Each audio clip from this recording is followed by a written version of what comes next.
Sabe que, às vezes, é tão difícil nós falarmos de dores e feridas.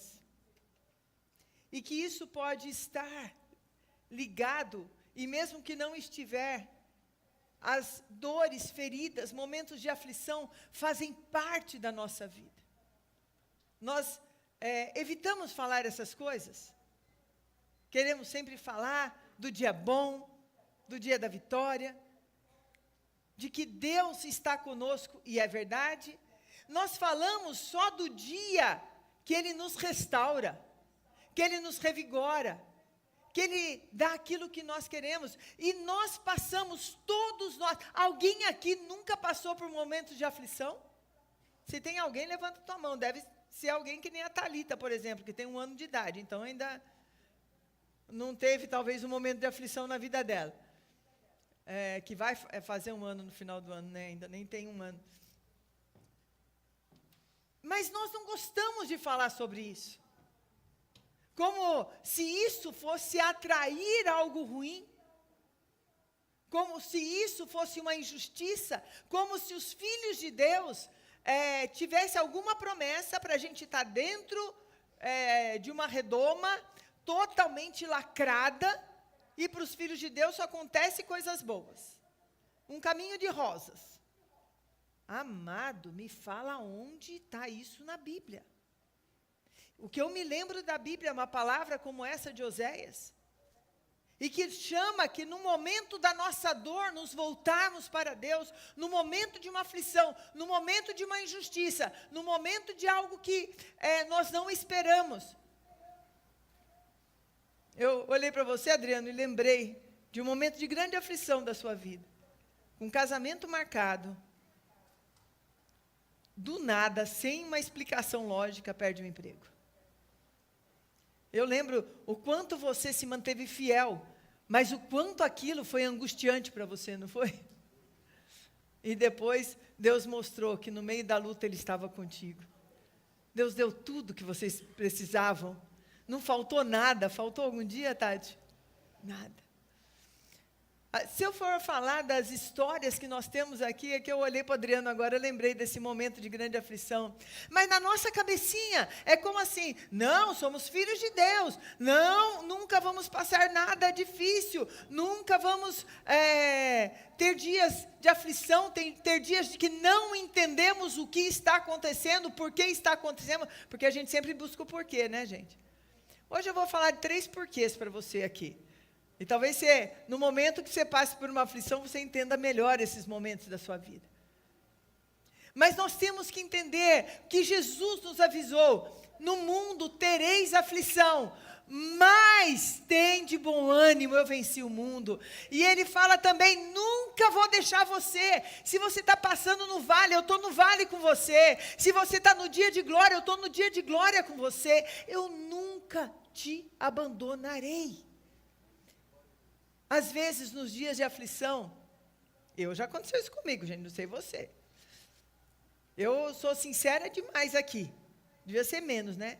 Porque, às vezes, tem pessoas que só mostram o lado bonito, né?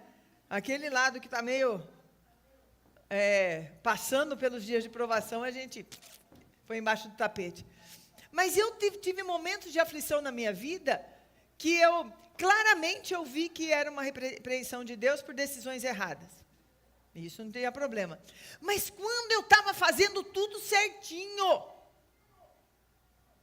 quando não tinha motivo para ser castigada, e eu passava por uma aflição, muitas vezes sentia um abandono. Algumas vezes, fiquei até birrenta com o Senhor. Eu quero ler a passagem de hoje, que nós vamos falar sobre como viver e sermos moldados pelo Senhor, transformados em valentes que conquistam muito mais do que quem nunca passou por prova, irmão. Amados, eu vou falar para você, o valente, para ele ser um valente, como a gente vê na Bíblia, os valentes de Davi, que faziam, teve um valente de Davi, que ele sozinho enfrentou 800 homens e venceu.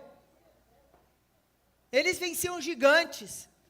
Agora, com certeza, não foi na casa da mamãe, pondo comidinha na frente dele, servindo ele tudo que precisava. Foi diante de inimigos. Ele foi se fortalecendo, foi diante de guerras, diante de dificuldades. As nossas lutas, se nós a passamos como o Senhor vai nos ensinar hoje nessa passagem, nós somos transformados em valentes que conquistam, em valentes que saem das lutas, passam o perrengue, irmão. Não estou falando que não passa perrengue, não, passa. Mas saímos mais fortes, mais transformados, mais prontos para viver milagres de Deus e provocar milagres de Deus. Eu quero ler com vocês 1 Pedro 5, do 6 ao 11. Vamos lá. Humilhai-vos, portanto, sob a poderosa mão de Deus, para que Ele, em tempo oportuno, vos exalte. Lançando sobre Ele toda a vossa ansiedade. Está difícil, está complicado. O jeito de passar não é brigando com o Senhor, é lançando sobre Ele as nossas dores, nossa ansiedade, nossas dificuldades. Porque Ele tem cuidado de vós. Eu vou citar alguma coisa, depois eu passo para os pontos mais importantes. Amados, você está passando algo que você não entende? Deus continua te amando e tendo cuidado de você. Ele não te abandonou. Ele está com você. Continuando lá, vamos lá. Sede sóbrios e vigilantes. O diabo, vosso adversário, anda em derredor como um leão que ruge, procurando alguém que possa devorar. Resisti-lhes firmes na fé, certos de que os sofrimentos iguais aos vossos irmãos estão se cumprindo na vossa irmandade espalhada pelo mundo. Ora, o Deus de toda graça, que em Cristo vos chamou para a sua eterna glória, depois de terdes sofrido por um pouco, Ele mesmo vos há de aperfeiçoar, firmar, fortificar e fundamentar. A Ele seja o domínio pelos séculos dos séculos. Amém. Amém. Amados, às vezes nós lemos uma passagem como essa, meio no automático, e não percebemos os vários ensinos que tem aqui. Mas eu quero começar trazendo uma explicação para todos. Por que, se eu sou filho de Deus, eu passo por aflição? Deus não é mais poderoso que o diabo? Então, por que permite que essas coisas aconteçam? Então, a gente tem muitas dúvidas, né? Eu não fiz nada errado, eu fiz tudo do jeitinho de Deus. Eu segui a receita de santidade certinho. Entreguei meu dízimo, fui santo, não pequei, não fiz isso, não fiz aquilo. Por que isso sobrevém sobre mim? Eu vou dar 3 motivos que isso acontece, tá bom? E vamos explicar cada um. O primeiro é o que mais você precisa, antes de qualquer coisa, avaliar, e é o que menos nós avaliamos, porque nós somos muito bonzinhos conosco mesmo, muitas vezes, né? O primeiro motivo que sobrevém aflições na nossa vida e lutas, é por nossa própria causa. Não tem nada a ver com o diabo ou com Deus, mas é por nós mesmos. Ao tomar decisões sem sabedoria, baseados somente por desejos de nosso coração, que muitas vezes está tomado de traumas emocionais não resolvidos. Então, muitas vezes nós tomamos decisões erradas, baseados no nosso próprio coração, não oramos, não buscamos a Deus, nós desejamos algo. Vou dar um exemplo. Hoje em dia, eu sempre falo isso para vocês, né, gente? Uma das coisas que a gente mais escuta em filme, em coisas assim, uma frase das mais burras que eu já ouvi na minha vida, mas é tão romântico falar isso. Siga o seu coração. Vai, siga o seu coração. O teu coração é enganoso. Vai levar você a dar com a cara na parede. E muitas vezes nós tomamos decisões baseadas seguindo o nosso coração. Você sabe que o seu coração passou por uma série de traumas emocionais e muitos deles não estão resolvidos? Ao seguir o seu coração, você vai seguir mensagens controversas. Por exemplo, uma pessoa que sofreu desde cedo muita rejeição de pais, tudo. Aí aparece aquela menina toda romântica, maravilhosa, mas que sofreu por muitas rejeições, às vezes até de namoros mesmo, de pessoa que na adolescência, ou de pais, sofreram rejeições. Aquilo não está totalmente resolvido no coração dela. Aí aparece um fulano, todo ali, estiloso, e o coração dela começa a desejar o amor dessa pessoa. E essa pessoa começa a demonstrar amor, com palavras como você é linda, como diria o Marco, né? Como é que era que ele falava? Você cozinha tão bem. Lembra quem conheceu o apóstolo Marco, né, meu esposo? Ele brincava muito, muito sobre isso. Você cozinha tão bem.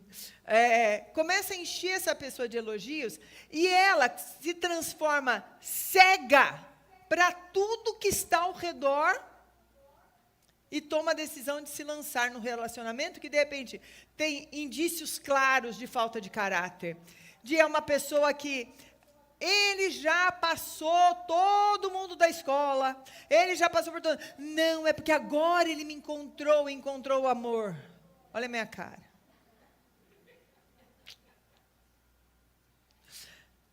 Quando a gente está seguindo o coração, a gente cega alguma coisa que eu desejo muito. Eu fico cego para os outros aspectos que eu não quero. Outro exemplo, isso estou falando de relacionamento, temos muitos jovens aqui na igreja, né? Então, cala teu coração. Lógico, não é para não gostar, é para... Não, gente, pelo amor de Deus, lógico que não. Mas, olhe o todo. Às vezes nós temos que calar a voz da nossa alma. O que eu falo para vocês? Quando a nossa alma está gritando, que é a nossa vontade, que é o que eu quero... O Espírito de Deus que fala ao nosso espírito, a gente não consegue ouvir a voz dele. Não é verdade? Por exemplo, uma pessoa, e isso acontece tanto hoje em dia, com essa coisa da indústria do golpe, né? Lógico que cada dia eles estão melhores em fazer golpe. Eu caí outro dia já faz uns 2 anos isso, eu caí no golpe da maquininha falsa. E gente, eu sou tão ladina, sou tão esperta. Eu não percebi que não conectava quando eu passava. Aí passa de novo que não conectou. Eu terminei de fazer isso, uma compra que era de R$50. Então, eu caí em golpe. Não quer dizer que todo mundo que cai em golpe... Agora, eu fui burra, fui. Amém. Senhor, fui burra mesmo, né? O Senhor já me ensinou. E depois eu estou tentando não ser tão burra, porque passou de 60, quem passou de 60 aqui? Só nós, Nivaldo. Ai, está aumentando ali. Gente, nada de esconder idade aqui nessa igreja, hein? Quem vive bem a sua vida não tem vergonha da idade que tem. Porque foi muito bem vivido.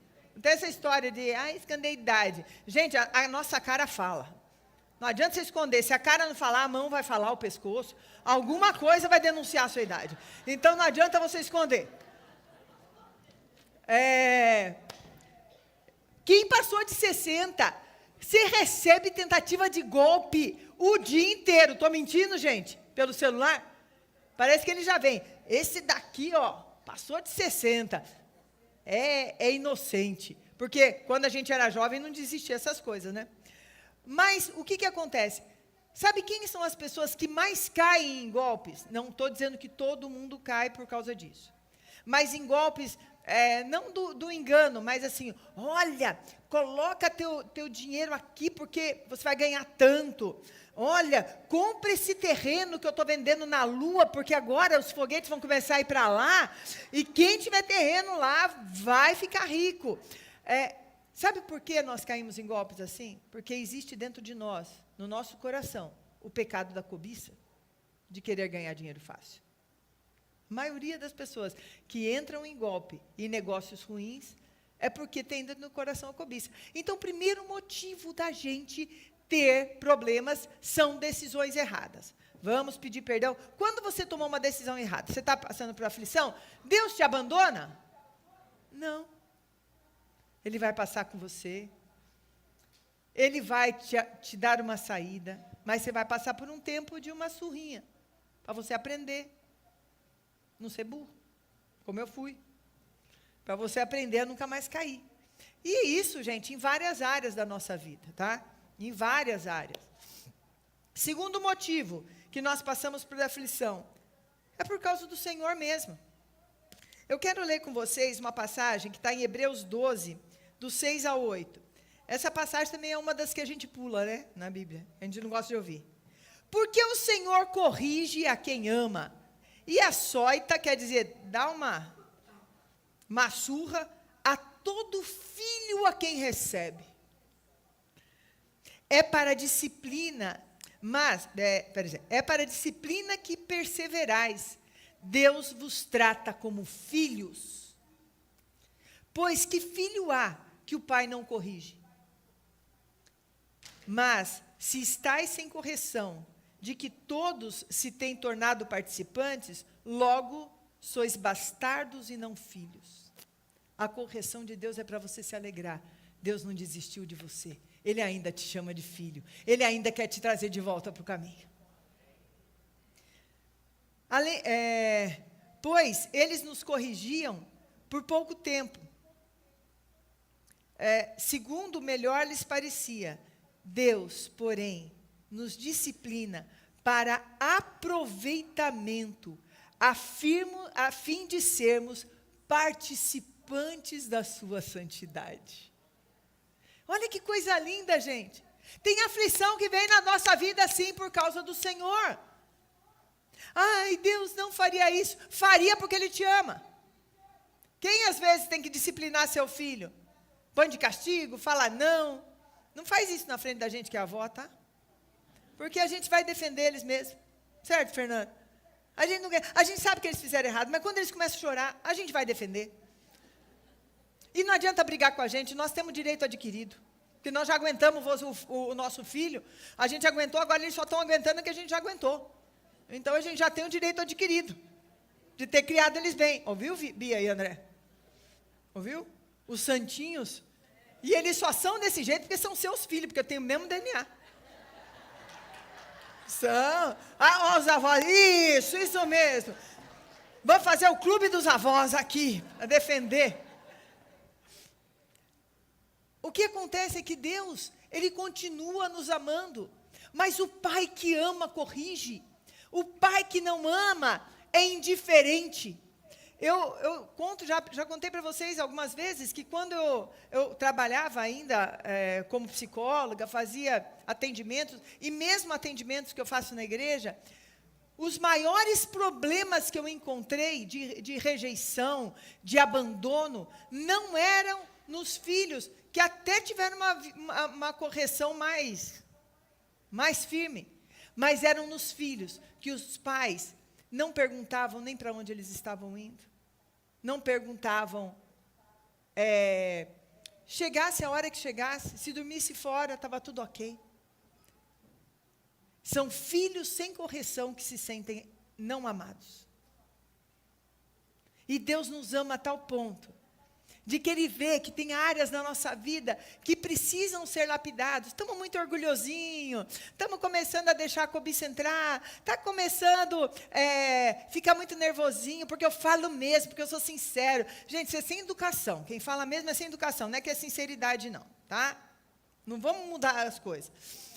Eu falo mesmo, A Bíblia diz que quem fala demais é tolo e não deixa de pecar, e peca demais também. Então, a gente tem que falar menos, sabe? Ser mais sábio. E Deus, quando Ele vai vendo coisas que está nos enfraquecendo das nossas guerras contra o inferno, que ao invés de estar nos tornando valentes, está nos tornando aquele filho mimado, cheio de mimimi, me cumprimentou. Por que você não foi e cumprimentou? Aí eu até falei um oi. Ok. Sentiu mal? Vai até a pessoa e fala assim, poxa, eu cumprimentei você, está tudo bem, você nem me viu. Veja o melhor do outro. Para de ser... Ai, eu não quero isso. Ai, isso aqui é muito difícil. Aí Deus fala, esse nunca vai conquistar, esse o diabo vai, como eu preguei sexta-feira, vai domar ele facilmente, e eu não quero filhos domados pelo diabo, eu quero filhos valentes, que vão e conquistam em posicionamento, em oração, em saber quem são em mim, e é na dor muitas vezes que nós vamos descobrir isso, é muitas vezes na dor. Aí a gente pode... entender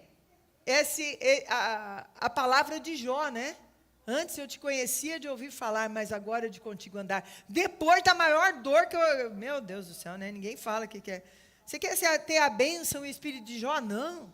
Eu quero de Elias, eu quero de João Batista, eu quero parecer com Paulo, com Pedro. De Jó ninguém quer. E o terceiro, são pelas hostes malignas mesmo. O intuito é te fazer desfalecer, para se revoltar contra Deus, fazer perder a salvação, fazer você simplesmente fraco demais, decepcionado demais, para continuar crendo. Muito debilitado, porque você enfraquece. Vamos pensar... Mas como que eu sei o que é? Tem hora que você vai perceber. O mais importante você saber é se não foi você mesmo que causou aquilo, tá? Se não foi bobeira sua, o seu coração que te levou a fazer alguma coisa, que o Espírito Santo estava assim, dando um sinal de alerta, não faz, não vai. E você, não, eu tenho que seguir o meu coração. Então, primeiro descobre isso, porque se for isso, você vai se arrepender, pedir perdão para Deus, e pedir a misericórdia dele, e ele vem com a misericórdia e nos conduz. Mas vamos pensar o mais importante. Tem hora que a gente não sabe mesmo. A gente demora um tempo para perceber se há alguma coisa que o inferno colocou na nossa vida. Irmãos, nós vivemos num mundo que a gente não tem noção da guerra espiritual que nós vivemos. O inferno sempre tenta derrubar os filhos de Deus. E usa os sistemas do mundo para fazer isso. Usa muito mídia, usa muito uma fala, né? A gente tem visto muito isso agora, né? Que, não, nem vou citar, vai, deixa quieto. Mas uma fala que distorce tanto a verdade, mas parece tão bondosa e generosa e de quem quer o bem, que faz a gente parar de pensar. Então, existe uma guerra espiritual. Todo tempo, todo tempo, todo tempo. Mas nós temos que pensar qual é a atitude que nós temos que ter diante do momento da aflição, do momento da luta. E nessa passagem que nós lemos, nós percebemos que tem duas atitudes principais. Tem essa que eu falei, perceba se é você mesmo, se arrepende, tudo. Mas aqui ele fala sobre duas coisas que a gente vai agir todo o tempo, não importa se é uma correção de Deus ou se vem do inferno. Se humilhe a Deus. Não fica briguento, birrento, e ficar fazendo declarações. Comigo é assim mesmo, nunca nada dá certo. Ai, que dó. Só você. Até Pedro, na carta, ele fala assim, para dessa bobeira, passe dessa criancice, saiba que no mundo inteiro, irmãos que são filhos de Deus, pessoas muito melhor que você, também estão passando por aflições. Então, para de achar que você é a vítima da sociedade. e passa a ser um valente conquistador. Para de achar que você é um umbiguinho do mundo, que todos têm que olhar para a sua dorzinha. Você não é um umbigo do mundo, irmãos. Você é aquele chamado e escolhido por Deus, para mesmo sem ninguém saber quem você é, mesmo ninguém reconhecendo você, mesmo as pessoas até achando você menos do que você sabe que Deus te usa, não tem problema, porque você faz para Deus, e você está aqui nesse mundo para conquistar territórios para o reino de Deus. Você está aqui nesse mundo para que a sua postura, o seu falar, o seu agir, seja aquele que, submetido totalmente a Deus, se humilhando diante de Deus, parar de ficar brigando com Deus. Não é com Deus que você tem que brigar, você tem que brigar com o inferno, e não é com Deus, e com você mesmo, com os pecados que você não venceu ainda. É com isso que você tem que brigar. Diante de Deus você tem que se humilhar e saber que Ele é o Deus dos deuses, Ele é acima de todo nome que se tem nessa terra, Ele é poderoso, mas mesmo assim te chama de filho, mesmo assim te trata como filho, quando você está, ou quando você está. A gente não manda o filho embora de casa. Jesus, em determinado momento, falou assim: aquele que é escravo não fica para sempre em casa, mas aquele que é filho fica para sempre. Mesmo quando o filho tira a gente do sério. Filhos não fazem isso, né, gente? Misericórdia. Tira a gente do sério. Se ele é filho, a gente não está jogando ele fora. Quanto mais Deus, que fala aqui, no começo desse versículo, o Deus de toda graça. Cadê? Deixa eu pegar aqui onde está. Ora, o Deus de toda graça, que em Cristo vos chamou para a glória eterna. Você acha que Ele vai te deixar porque você cometeu um erro, porque você está passando aflição, porque Ele nunca vai te deixar, porque tem dias que nós nos sentimos fracos? Alguém aqui nunca sentiu fraco algum dia? Nunca parou e falou: Senhor, hoje eu não estou conseguindo nem orar, me socorre. Alguém nunca teve isso? Só se você nunca orou, né? Então você não tem um dia, você sempre foi assim. Mas se você costuma orar, então você tem dias que a gente está assim, é tanto peso, tanta luta. Mas nesse dia Ele não te abandona, Ele vem e te carrega no colo. Por que eu vou brigar com aquele que é o meu melhor aliado? Aquele que vai me levantar, aquele que vai fazer coisas boas para mim? Por quê? Se humilhe diante de Deus. Esse é o primeiro passo, para a gente passar por esses momentos vitoriosos e transformados em valentes. E o segundo passo é você resistir ao diabo. Resista aos ataques do diabo, principalmente na sua mente e coração. Você sabia que é esse lugar que ele te enfraquece? Porque se o diabo lança uma enfermidade, tem hora que o diabo lança uma enfermidade. Uma oração de fé, se a enfermidade veio do inferno, vai sair. Se Deus permite, talvez Ele esteja ainda trabalhando em algumas áreas, ou Ele vai usar isso como a sua força. Muitas pessoas que passaram por enfermidades sérias, essas pessoas, elas foram testemunho para as outras. Então, ela, na sua aflição, ela continuava sendo um conquistador. Quando estou fraco, então é que estou forte. A tua graça me basta, o teu poder se aperfeiçoa na minha fraqueza. Então, você não está abandonado. Agora, o diabo, então ele não vai atacar muito nessas áreas, mas ele vai atacar principalmente na sua mente e no seu coração. Com aquelas vozes que dizem assim: você errou nisso, errou naquilo, errou nisso. Deus não te quer mais. Você está sendo rejeitado por Deus. É Deus que não quer te dar alguma coisa. Olha, não adianta orar, porque Deus não vai te ouvir, viu? Você não está perfeito. Gente, eu já falei, se Deus esperasse alguém perfeito, Realmente, se Jesus morresse para que a gente se transformasse perfeito no sentido de que tudo certinho na nossa vida, filho, Jesus não ia morrer, porque Deus sabe que nunca a gente vai ser perfeito. Mas Ele quer sim um coração inteiro para Ele. A perfeição que fala, sede perfeitos, é sede inteiros para Deus. Mas mesmo assim a gente vai dar umas derrapadas.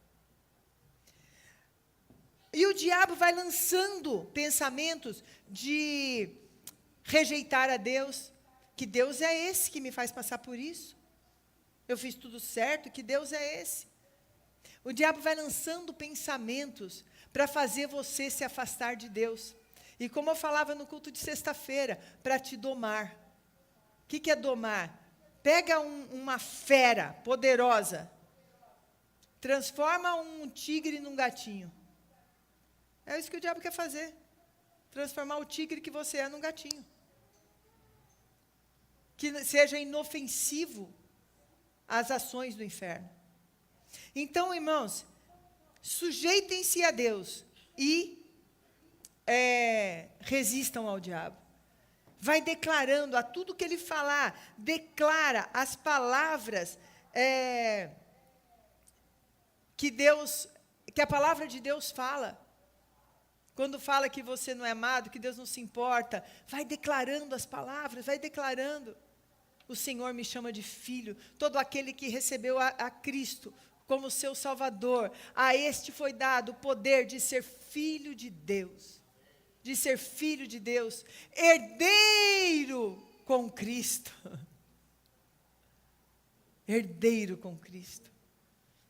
Aqui a gente não está falando de herança de dinheiro. A gente está falando de uma herança de poder e autoridade no mundo espiritual, que é dado a nós. E agora, o final das nossas provas. Seja qual for o motivo que teve, o Deus de toda graça. O que significa Deus de toda graça?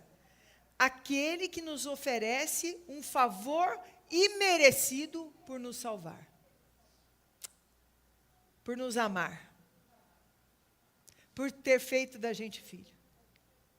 Você não merece, eu não mereço, mas o Deus de toda graça, Ele quer nos abençoar e nos transformar. Que nos chamou para a sua glória eterna, ser vencedor hoje e para toda a eternidade. Ser um conquistador. Ser alguém que não é domado pelo inferno. Esse Deus nos promete que Ele mesmo transformará a nossa dor em bênçãos, pois neste processo Ele há de nos, aí aquele finalzinho que fala, porque Deus irá vos aperfeiçoar, firmar, fortificar e fundamentar. Vamos ver cada palavra o que significa. Sabe o que essa palavra aperfeiçoar significa? Se nós passarmos pelas nossas lutas, voltando para o Senhor, buscando ao Senhor, essa palavra tem um significado. Esse aperfeiçoar, tem em outros momentos que é usado uma palavra parecida, que é o tornar perfeito, que está ligado a teleios. Essa é outra palavra que é usada. Essa palavra tem o significado aqui de completar o que está faltando. O Senhor vai deixar você mais completo. Aonde a tua fé era frágil, aonde você não tinha conhecimento de Deus, aonde o teu caráter precisava ser tratado, Deus está tratando nesse tempo. E se você passar do jeito certo, você vai ter um resultado positivo disso. Você sabe que essa palavra é a mesma palavra usada quando os discípulos consertavam as suas redes? Você sabe que depois da pesca, eles tinham que lavar as redes e ver, por causa da pesca, que tem todo o coisa do lá com os peixes, as partes que ficaram rasgadas, quebradas, e tornar a fazer tudo novo, de novo e perfeito. Isso é aperfeiçoar. Amado, não importa a luta que você está passando. Deus se importa. E se você passar por ela, com fragilidade sim, mas declarando o poder de Deus, se humilhando a Deus e não o rejeitando, e resistindo às mentiras do diabo, você está sendo aperfeiçoado. Você vai sair dela muito melhor do que você entrou. Segunda coisa, fala sobre firmar. Firmar é ser inabalável, firme. Sede firmes e constantes na obra do Senhor. Se não me engano, está em... Não sei se é 1º, 2 Coríntios, lá por 16, acho que é por ali. Mas é em Coríntios, não lembro onde agora. Não ser como a onda do mar, aquela onda que vai e vem. Hoje eu estou cheio de fé, amanhã minha fé voltou para o mar. Aí hoje a onda veio, eu estou cuspindo fogo. Amanhã eu já não sei se Deus me ama mais. Não, Ele vai firmando a tua fé. Ele vai firmando você. Você vai ficando melhor depois disso. Muitas pessoas falam que eu mudei muito, que eu me transformei em outra pessoa, e graças a Deus, a maioria acha que melhor, né? Então, eu também acho, mas depois da minha maior luta que tive, que foi a doença do meu esposo, aqueles terríveis 42 dias de UTI, que eu não desejo para ninguém, que eu acho que... Gente, eu desconheço uma dor tão intensa, tanta angústia, você tem alguém que você ama, e todo dia esperar um telefonema, a angústia de cada vez que o telefone toca. Glória a Deus pelos meus filhos que me ajudaram muito nisso. Mas, depois da morte do Marco, Deus falou comigo claramente, no dia da morte dele, para eu resistir ao diabo. Qual a orientação que ele me deu para resistir ao diabo? Nunca me pergunte o porquê. E seja muito grata. Significa, não saia o louvor dos teus lábios.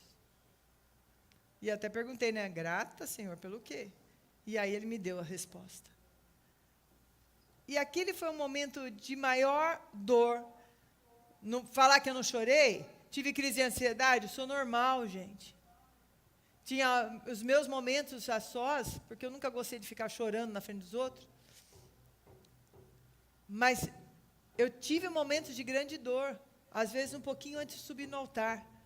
Mas Deus me falou, não para, me adora. E isso me aperfeiçoou nele. Isso me firmou nele. Me transformou. Porque Deus não me abandonou. E quando Ele me deu a convicção de que não foi o inferno que levou o Marco, mas Deus estava num propósito, e esse era o propósito de Deus, que era o tempo. A gente nunca vai entender nessa terra, a gente vai entender algumas coisas só lá no céu. Então não adianta ficar perguntando por quê, porque a gente não tem capacidade de entender os porquês das nossas lutas, das nossas batalhas.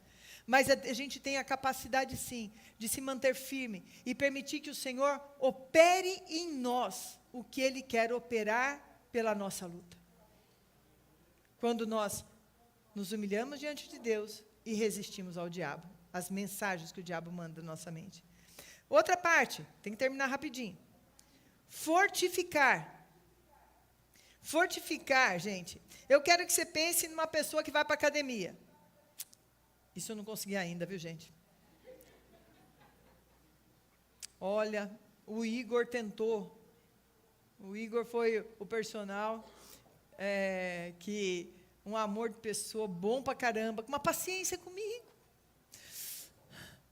Mas eu não consegui ainda. Mas vou conseguir. Ainda vou conseguir, né, Mara? Vamos conseguir, né?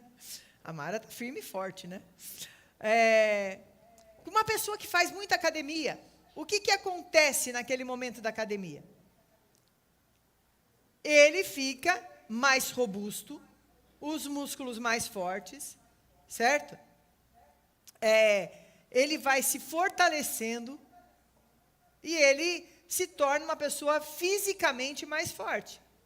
Agora, desculpa, gente, só Fernanda mesmo e a Marina, porque eu não sei o que acontece na cabeça delas. Falar que o momento da academia, que você está sentindo uma dor desgramada ali, é o momento, é só para quando quer postar alguma coisa de que você é melhor do que é. É aquelas coisas de gente postando na academia, puxando aqueles pesos e sorrindo. Ah, gente, quando a gente puxa peso, a gente... Aí ninguém está sorrindo, está doendo tudo ali. E nas nossas lutas são assim. A gente não percebe, mas nosso espírito está sendo fortalecido. É a academia espiritual para os valentes espirituais. Aquele momento que ninguém quer passar. Eu sei que tem umas pessoas aqui que gostam, né? Glória a Deus por isso, irmão. Isso é um milagre. Já é um milagre que Deus deu na sua vida. Glorifica. A gente não é um lugar de prazer. Lugar de prazer deitado no sofá, assistindo um filme, gente. Que é isso? Mas aquilo vai te tornando mais forte. Então, no momento da tua luta, perceba que o Senhor está te fortalecendo numa área que é invisível. Quando você passa pela luta, daquele significado, você está sendo fortalecido. E eu quero chamar o pessoal do louvor aqui, que eu estou já no final. Já, né? Misericórdia. Falei a beça. O quarto, fundamentar. Estabelecer alicerces profundos em todo o seu relacionamento com Deus e com as verdades espirituais. É quando padecemos, e aí vem exatamente a passagem de Jó. A passagem de Jó, que eu citei um pouquinho antes, mas eu quero ler com vocês agora. Coloca lá o que eu passei de Jó para vocês. É um momento que, se você ler o livro de Jó, você sabe que Jó meio que reclamou com Deus, sim, ele não aceitou de cara, não. E a hora que Jó é transformado, é uma hora que Deus começa a falar com ele. E começa a falar, não é assim, oh, meu amorzinho, passou dodói, mas eu vou te curar. Foi assim? Ele começa a falar, onde que você estava quando eu criei o mundo? Quem que você acha que você é? Para ficar perguntando para mim o que eu estou fazendo?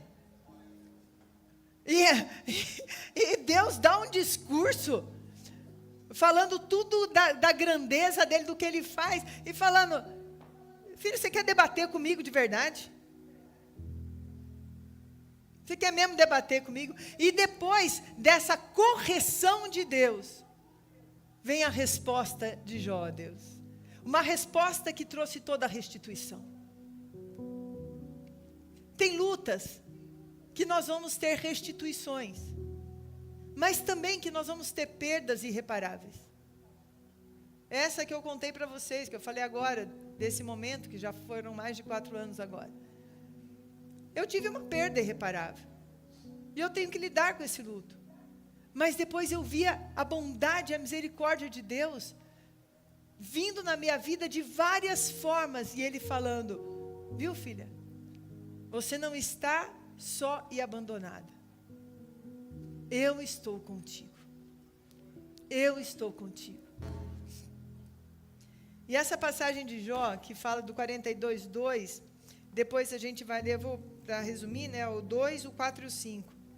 Diz assim, bem sei que tudo podes e que nenhum dos teus planos pode ser frustrado.